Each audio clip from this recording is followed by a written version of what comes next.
Hello students, कैसे हैं आप सब। आशा करती हूँ आप अच्छे होंगे और अच्छे से अपनी पढ़ाई कर रहे होंगे। मैं मोनिका रावत आपका स्वागत करती हूँ आईसीटी वर्चुअल क्लासरूम देहरादून में। बच्चों, आज हम क्लास 10th का जो आपका सब्जेक्ट है साइंस, उसका चैप्टर इलेक्ट्रिसिटी यानी विद्युत को कंटिन्यू करेंगे। तो बच्चों, पिछले लेक्चर में हमने आपके कुछ न्यूमेरिकल डिस्कस किए थे।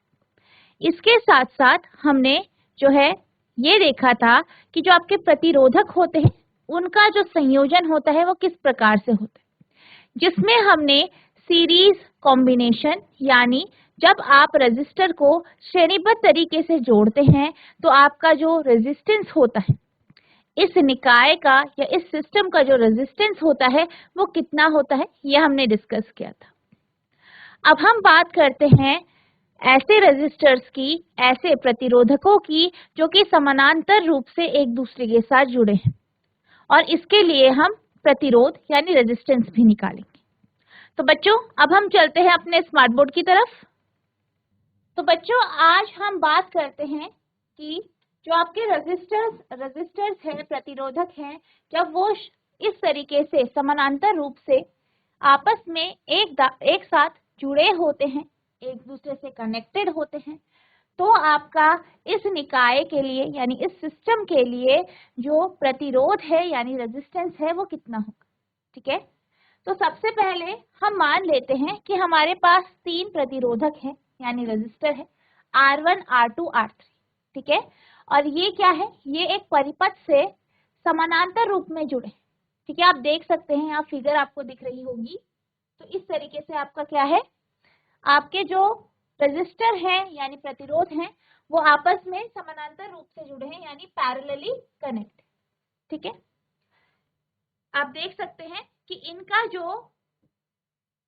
जो सिरा है यानी जो आगे का हिस्सा है वो आपस में एक साथ जुड़ा है एक्स पर, वही इसका जो दूसरा सिरा है वो वाई पे जुड़ा हुआ है, ये आपस में एक दूसरे से जुड़े हैं। फिर आपका ये आपके सर्किट से जुड़े हैं इस तरीके। ठीक है, अगर हम इसको थोड़ा सा, अगर हम इसमें वोल्ट मीटर अमीटर को हटा दें तो आपका जो कॉम्बिनेशन है वो किस तरीके से है।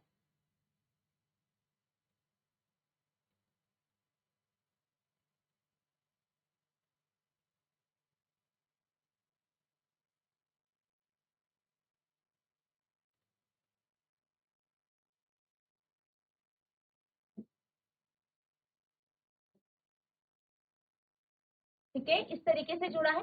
यहाँ पे आपका ये बैटरी लगी है।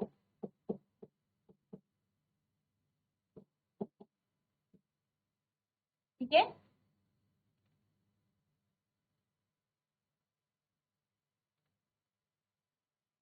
और ये यहाँ पे आपके स्विच से जुड़ा है, इस तरीके से ये स्विच हो। इसका रेजिस्टेंस R1 है, इसका R2 और इसका R3, और X और Y बिंदु में ये आपस में क्या है, जुड़े। ठीक है, इस तरीके से। अब अगर हम बात करें पैरेलल कॉम्बिनेशन की, ठीक है, अगर हम बात करें कि आपके जो रेजिस्टर हैं वो आपस में कैसे पैरेलली कनेक्टेड है, समानांतर रूप से जुड़े हैं, तो इस केस में क्या होगा, यहाँ से आप जानते हैं बैटरी से करंट फ्लो करेगी, धारा प्रवाहित हो। तो जब ये एक्स बिंदु तक पहुंचेगी तो ये धारा जो है 3 बराबर हिस्सों में बढ़ जाएगी या 3 हिस्सों में बढ़ जाएगी। ठीक है, अगर आपका रेजिस्टर बराबर जो है सेम है तब आपका बराबर होगा, बाकी यहाँ पे 3 हिस्सों में बढ़ जाएगी, I1, I2, I3। ठीक है, तो हम ये मान लेते हैं कि R1 से I1 धारा प्रवाहित हो रही है, R2 प्रतिरोधक से I2 धारा जो है प्रवाहित हो रही है, और R3 प्रतिरोधक से I3 धारा प्रवाहित हो रही है। अब अगर हम बात करें वोल्टेज की, ठीक है, अगर हम बात करें वोल्टेज की या विभव अंतर की, तो जब कोई भी आपका चाहे रेजिस्टर है, कोई भी लोड है, वो अगर समानांतर रूप से जुड़े होते, ठीक है, 2-3 लोड है, मान लीजिए एक ये है, एक आपका जैसे कि यहाँ पे देख लेते हैं हम, यहाँ पे आपके पास 3 रेजिस्टर है, 3 प्रतिरोधक है। तो यहाँ पे इनके जो अक्रॉस यानी यहाँ पे जो आपका पोटेंशियल डिफरेंस होगा यानी विभव अंतर होगा, या जिसे आप वोल्टेज कहते हैं, वो बराबर हो, कितना होगा, V। तीनों के लिए जो वोल्टेज होगा R1, R2, R3 के लिए वोल्टेज आपका V होगा, बराबर। ठीक है, तो जब आप पैरेलल कॉम्बिनेशन की बात करते हैं, यानी जब आपके प्रतिरोधक समानांतर रूप से जुड़े हैं, इस केस में तीनों प्रतिरोधक के लिए जो वोल्टेज होगा वो आपका बराबर होता है V। ठीक है, इस केस में वोल्टेज बराबर होती है। लेकिन जब हम बात करते हैं सीरीज कॉम्बिनेशन की, यानी जहां पे आपके जो रेजिस्टर है, प्रतिरोधक हैं, वो श्रेणीबद्ध तरीके से जुड़े हैं, श्रृंखला के रूप में जुड़े हैं, उस केस में आपकी करंट बराबर होती है। यानी तीनों आपके जो रेजिस्टर है, या तीन से ज्यादा है, सबसे जो धारा प्रवाहित होगी वो बराबर होगी। और इस केस में आपका तीनों के लिए R1, R2, R3 के लिए वोल्टेज या जो आपका विभव अंतर है वो V होगा, बराबर हो। ठीक है, अब यहाँ पे हम ये देख सकते हैं कि जो आपकी करंट है I, वो 3 रेजिस्टर से जो है प्रवाहित हो रही है, I1, I2, I3 के रूप। ठीक है, और ये वापस यहाँ से आएगी, बहेगी आपकी इन रेजिस्टर से जो है प्रवाहित होगी, फिर ये वापस आपकी इधर बैटरी में आ जाएगी। तो आपका जो करंट है वो क्या होगा, करंट यानी I।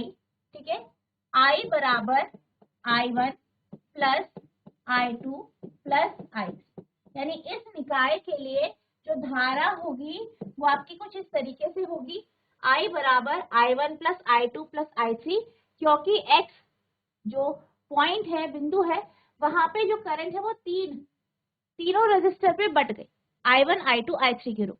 तो आप इसे इस तरीके से लिख सकते। अब हम क्या करेंगे, तीनों रेजिस्टर्स के लिए, तीनों प्रतिरोधकों के लिए अलग अलग आप ओम्स लॉ जो है उसे यूज करेंगे, यानी जो आपका ओम का नियम है उसका आप यहाँ पे यूज करेंगे। तो आप लिखेंगे फॉर रेजिस्टर R1, यानी R1 प्रतिरोधक के लिए, तो यहाँ पे आप ओम का नियम लगाएंगे, यानी ओम्स लॉ लगाएंगे। तो ओम्स लॉ के अकॉर्डिंग क्या होता है आपका, V इक्वल्स टू IR। ठीक है, तो यहाँ पे हमारा V जो है वो आपका V है, I आपका I1 है, और R कितना है, R1, क्योंकि जो R1 प्रतिरोधक है वहां से आपका जो है I1 धारा प्रवाहित हो रही। अब इसे हम I1 में लिखेंगे, तो I1 बराबर V अपॉन R1, ये आपकी दूसरा इक्वेशन यानी दूसरा समीकरण। अगला, फॉर रेजिस्टर R2, R2 प्रतिरोधक के लिए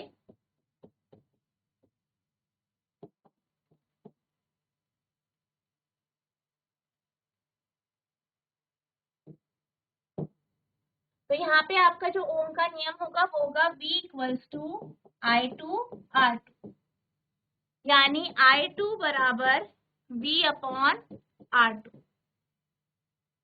ये तीसरा समीकरण हो गया। अब हम बात करते हैं फॉर रेजिस्टर R3, यानी R3 प्रतिरोधक के लिए। ठीक है, R3 प्रतिरोधक के लिए जो आपका ओम का नियम है वो है आपका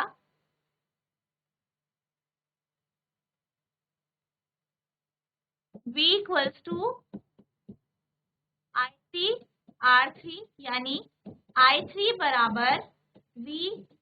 तो बच्चों पहले हमने क्या किया, R1 जो आपका प्रतिरोधक है उसमें ओम्स लॉ का जो ओम्स का नियम है या ओम्स लॉ है उसको यूज किया, तो हमारा क्या आया, I1 बराबर V अपॉन R। फिर हमने दूसरे रेजिस्टर या दूसरे प्रतिरोधक के लिए R2 के लिए हमने ओम का नियम लगाया और I2 की वैल्यू निकाली, I2 बराबर V अपॉन R2।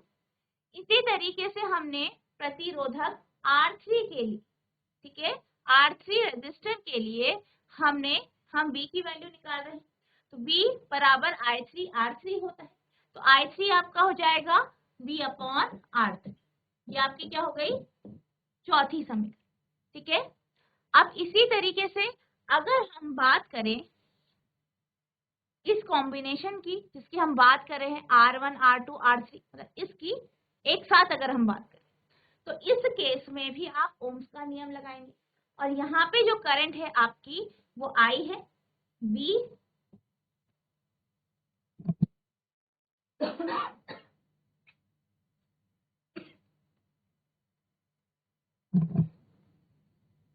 आपका जो वोल्टेज है या विभव अंतर है इस निकाय के लिए V है, इस सिस्टम के लिए V है, I क्या है, धारा है, और हम जो रेजिस्टेंस होगी या जो प्रतिरोध है, ठीक है, जो प्रतिरोध है इस कॉम्बिनेशन या इस निकाय के कारण उसे हम आरपी ले लेते हैं, ठीक है। तो आप लिखेंगे for the system of parallel combination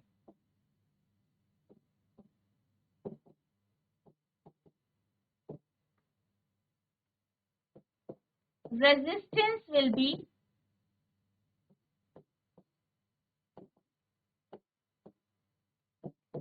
निकाय के लिए प्रतिरोध,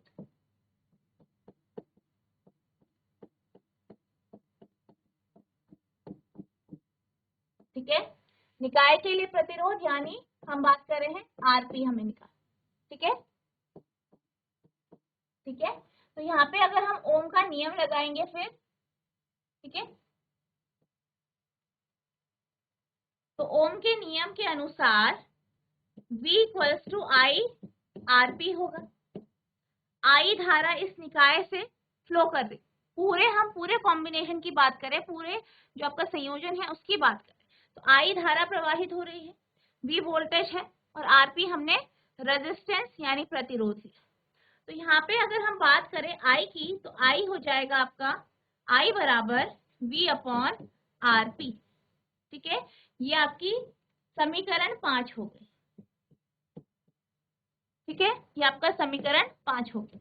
अब हम क्या करेंगे, हम जो आपके समीकरण है 2 3 4 5 को हम समीकरण 1 में रख देंगे, यानी I बराबर I1 I plus I2 plus I3 में सारी की सारी जितनी वैल्यू हमने निकाली है वो रख देंगे। सब्स्टिट्यूटिंग इक्वेशन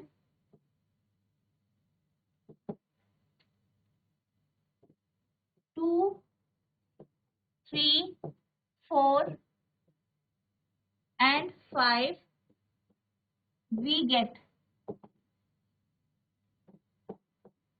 समीकरण 2 3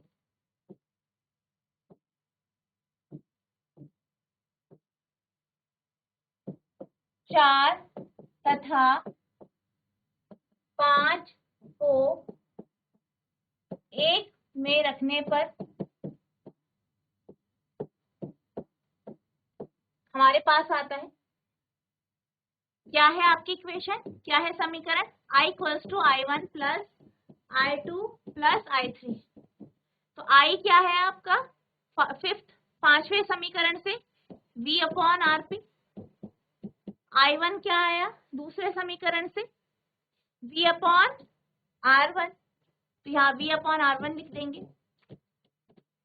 I2 क्या आया तीसरे समीकरण से V अपॉन R2, ठीक है, तो यहाँ आप V अपॉन R2 लिख देंगे।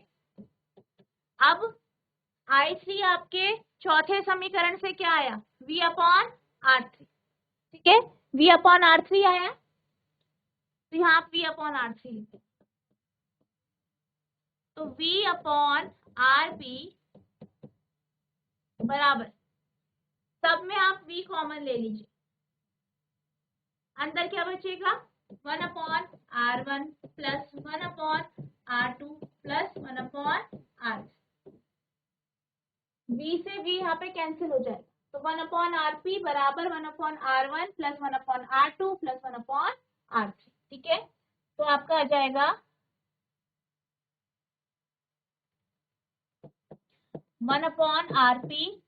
ठीक है, v आपका बाहर रह गया, इस तरीके से ऐसे लिख सकते हैं आप 1/r1 plus 1/r2 plus 1/r3। ठीक है, ये कैंसिल हो गया, तो 1/rp बराबर 1/r1 plus 1/r2 plus 1/r3। ठीक है, तो ये आपका फॉर्मूला आ गया है। जब आपके जो रेजिस्टर है, प्रतिरोध है, वो एक दूसरे के साथ समानांतर रूप से जुड़े। ठीक है, तो उसका फॉर्मूला आ गया 1/rp बराबर 1/r1 plus 1/r2 plus 1/r3। ठीक है, तो ये आपका इस तरीके से आ गया। तो हमें क्या करना है, ये जो डेरिवेशन है आपके समझने के लिए यहाँ पे किया गया है।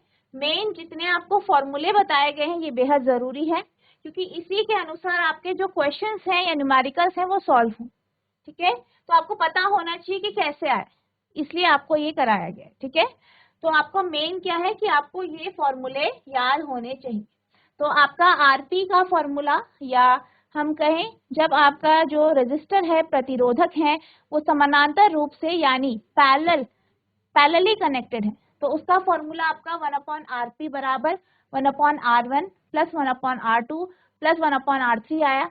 इसी तरीके से जब आपके 3 रेजिस्टर, ठीक है, जैसे कि यहाँ पे जो है श्रेणीबद्ध तरीके से जुड़े हैं, इस तरीके से जुड़े, तो यहाँ पे जो आपका फॉर्मूला आया था वो आया था RS बराबर R1 plus R2 plus R3। ठीक है, 3 प्रतिरोधक लगे हैं, 3 प्रतिरोधक जुड़े हैं श्रेणीबद्ध तरीके से, सीरीज में या श्रृंखला में, तो आप इस तरीके से लिखते हैं RS equals to R1 plus R2 plus R3। ठीक है, एक आपका ये फॉर्मूला हो गया सीरीज के लिए और ये आपका पैरेलल। अब इनके बेस पे हम न्यूमेरिकल करेंगे। ठीक है, तो अब हम क्वेश्चन करते हैं, आपको इन्हीं फॉर्मूले का यूज करना है, इसके साथ साथ आपका ओम का जो नियम है वो भी लगेगा। ठीक है, तो आपका पहला क्वेश्चन है, तो आपका जो पहला क्वेश्चन है वो कुछ इस तरीके से है। An electric lamp whose resistance is 20 ohm and a conductor of 4 ohm resistance are connected to a 6 volt battery। ठीक है, तो एक विद्युत लैंप जिसका प्रतिरोध 20 ओम, ठीक है, विद्युत लैंप जो है आपका इलेक्ट्रिक बल्ब जो है इसका प्रतिरोध कितना है 20 ओम। एक कंडक्टर है, एक चालक है जिसका प्रतिरोध 4 ओम है। ठीक है, एक चालक यानी कंडक्टर का प्रतिरोध जो है 4 ओम है। ये दोनों जो है आपके एक बैटरी से जुड़े हैं जिसकी वोल्टेज या विभवांतर आपका 6 वोल्ट है। ठीक है, तो आपको क्या दिया गया है, आप यहाँ फिगर में भी देख सकते हैं, यहाँ पे फिगर आपको दिख रही होगी। ठीक है, यहाँ पे आपके पास एक जो है आरेख है, डायग्राम है, आप देख सकते हैं 4 ओम रेजिस्टर और जो आपका विद्युत बल्ब है ये आपस में श्रेणीबद्ध तरीके से या सीरीज में जुड़े। ठीक है, और इस बल्ब का जो रेजिस्टेंस है वो 20 ओम। ठीक है, इसका प्रतिरोध 20 ohm. Calculate a the total resistance of the circuit. आपको इस सर्किट, इस परिपथ का जो है टोटल रेजिस्टेंस निकालना है कि इस परिपथ में प्रतिरोध कितना है, इस निकाय में प्रतिरोध कितना है, सिस्टम में। ठीक है, दूसरा है be the current through the circuit, यानी इस सर्किट से धारा कितनी प्रवाहित हो रही। तीसरा the potential difference across the electric lamp and conductor, यानी जो आपका इलेक्ट्रिक लैंप है, विद्युत बल्ब है, और जो आपका कंडक्टर है। ठीक है, यहाँ पे कंडक्टर हमने यूज किया है, चालक यूज किया है, इन दोनों का विभव अंतर क्या क्या है, मतलब आपको इनका विभव अंतर अलग अलग निकाल, ठीक है। गणना करें सर्किट का कुल प्रतिरोध, ठीक है। बी, सर्किट के माध्यम से वर्तमान, सर्किट के माध्यम से धारा, ठीक है, धारा आएगा, और विद्युत लैंप और कंडक्टर के बीच में विभव अंतर या वोल्टेज,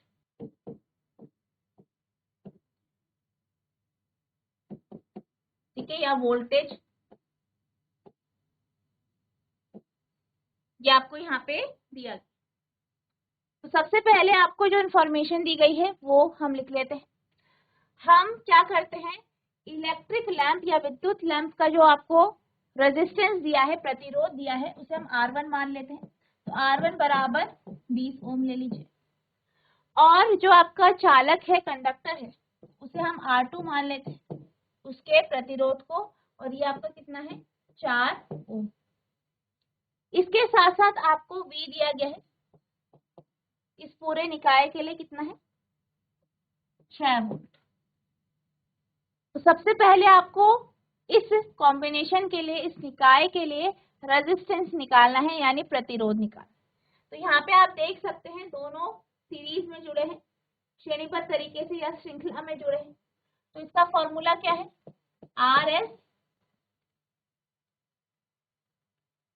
RS बराबर R1 प्लस R2, ठीक है। मैंने आपको बताया इसका क्या है, R1 प्लस R2 है। RS बराबर R1 आपका हमने क्या लिया है, 20 ओम, R2 4, 20 प्लस 4 यानी 24 ओम। तो हमारे पास जो कुल प्रतिरोध आया इस सर्किट के लिए, इस परिपथ के लिए, वो कितना आया आपका, 24 ओम। कुल प्रतिरोध 24 ओम, ठीक है। पहला पार्ट आपका हो गया। दूसरे पार्ट की बात करते हैं। दूसरे में पूछा गया है कि इस सर्किट से धारा कितनी प्रवाहित होगी, यानी आपको I निकाल। आपके पास V है, आपके पास R भी आ गया है इस सर्किट के लिए, RS जो है। अब आप इस सर्किट के लिए I निकाल सकते हैं, ठीक है। तो यहाँ पे हमारा ओम का नियम लगेगा, ठीक है। तो V equals to I RS, I equals to V upon RS। V कितना है आपका, V है आपका 6 वोल्ट। और अगर हम RS की बात करें, RS कितना है, 24, ठीक है। तो 1/4, 1/4 आएगा।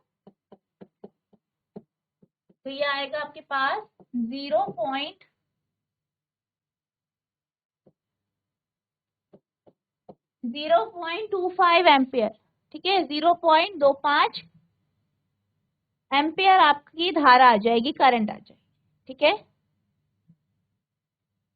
अब हम बात करते हैं तीसरे पार्ट की, आपका सी पार्ट है।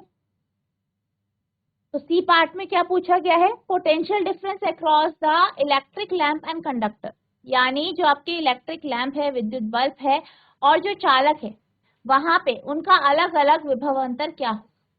अब जैसे कि मैंने आपको पिछले लेक्चर में बताया था, अभी भी मैंने आपको एक चीज बताई है कि जब आपका कॉम्बिनेशन सीरीज होता है, यानी जब आपके जो रजिस्टर है, प्रतिरोध है, ठीक है, प्रतिरोधक हैं, वो जब श्रृंखला में जुड़े होते हैं या सीरीज में जुड़े होते हैं या आपके श्रेणीबद्ध तरीके से जुड़े होते हैं, तो जो धारा इनसे प्रवाहित होती है वो उतनी ही होती है जो कि आपकी सर्किट की। तो यहाँ पे 6 वोल्ट बैटरी से जो धारा आपकी निकल रही है वो I है। तो यहाँ से भी I धारा ही प्रवाहित होगी, यहाँ से भी I धारा ही प्रवाहित होगी, यानी दोनों के लिए जो करंट होगा, धारा होगी, वो I होगी, ठीक है। तो ये मैंने आपको बताया था, और तब भी बताया था पिछले लेक्चर में जब हम फॉर्मूला डिराइव कर रहे थे, ठीक है। तो I दोनों के लिए सेम, करंट दोनों के लिए सेम। तो कितना है आपका करंट दोनों के लिए 0.25 एम्पेयर, ठीक है, यानी I कितना है 0.25 एम्पेयर। अब हम R की बात करते हैं। पहले हम लेते हैं आपका, हम R1 ले लेते हैं, ठीक है, जो हमने विद्युत बल्ब लिया है 20 ओम। तो विद्युत बल्ब यानी R1 कितना है 20 ओम, ठीक है, 20 ओम है। यहाँ पे हम वोल्टेज निकालते हैं, तो V equal to I R1 होगा, या V1 लिखिए, क्योंकि हम V1 निकाल रहे हैं। और यहाँ पे दोनों के लिए जो वोल्टेज होगा या विभव अंतर होगा अलग अलग होगा। इसके लिए हमने V2 मान लिया है और इसके लिए हमने जो है V1 मान लिया, ठीक है, ये V1 है। तो V1 बराबर I R, किसके लिए है, इलेक्ट्रिक बल्ब के लिए या विद्युत बल्ब,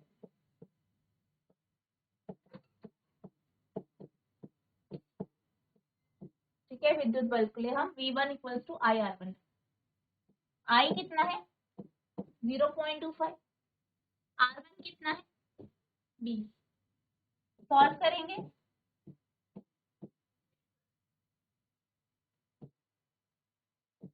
तो ये आपके पास आ गया है 5 वोल्ट, ठीक है, 5.00 यानी 5 वोल्ट। तो आपका जो विद्युत बल्ब है इसका जो विभव अंतर है या वोल्टेज है वो आपकी 5 वोल्ट आ गई। अब हम बात करते हैं चालक की, यानी कंडक्टर के लिए,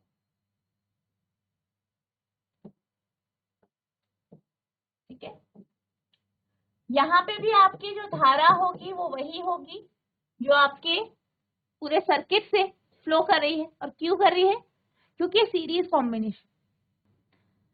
तो जो आपका कंडक्टर है उसके लिए भी जो करंट होगा वो वही होगा, धारा वही होगी 0.25 एम्पेयर,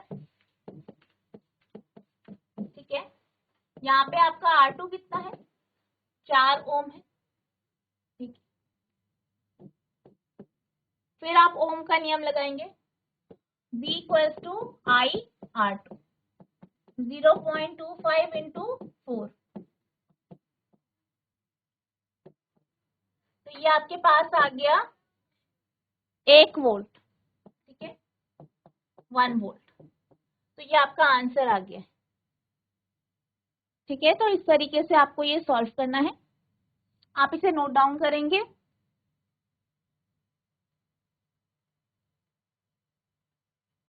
तो बच्चों आज हमने देखा कि आप किस प्रकार से जब आपके जो रेजिस्टर है वो समानांतर रूप से आपस में जुड़े होते हैं, तो इस निकाय के लिए, इस कॉम्बिनेशन के लिए आपका जो रेजिस्टेंस है यानी प्रतिरोध है इस निकाय के लिए वो कितना होगा, इसका हमने फॉर्मूला देखा।